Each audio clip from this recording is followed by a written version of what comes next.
Hi friends, तर आज आम्ही गेलो होतो लोकरेवाडी येथील मिनी आत्मापूरला भेट देण्यासाठी. हे एक प्रसिद्ध बाळूमामा मंदिर आहे जिथे भक्तांच्या मनोकामना पूर्ण होतात असं मानलं जातं. बाळूमामांचं दर्शन घेऊन बाहेर आल्यावर मंदिराच्या डाव्या बाजूला 108 शक्तिपीठांचं दर्शन घडतं. देवी सती यांनी आपल्या वडिलांच्या यज्ञात अपमान सहन न झाल्यानं देहत्याग केला. यामुळे दुःखी झालेले शिवा सतीचा देह घेऊन फिरू लागले. तेव्हा विश्वसंतुलनासाठी भगवान विष्णूंनी सुदर्शन चक्राने त्या देहाचे तुकडे केले. ज्या ज्या ठिकाणी हे तुकडे पडले ते शक्तिपीठ म्हणून निर्माण झाले.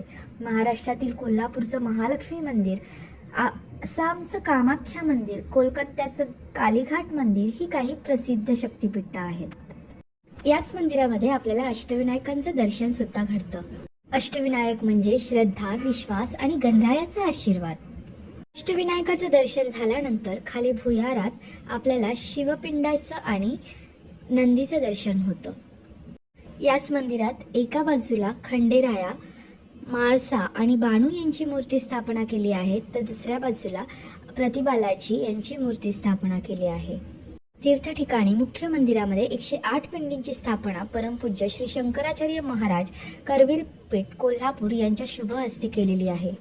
या 108 पिंडींवरील जलतीर्थ गायी मुखातील गायींच्या कासेतून उगम होत असल्याने हे तीर्थ काशी तीर्थासमान मानले जाते. तर या पवित्र अशा ठिकाणाला नक्की भेट द्या आणि व्हिडिओ कसा वाटला हे कमेंटमध्ये सांगायला विसरू नका. आणि हो, चॅनलला सबस्क्राईब आणि व्हिडिओला लाईक करा. थँक्यू.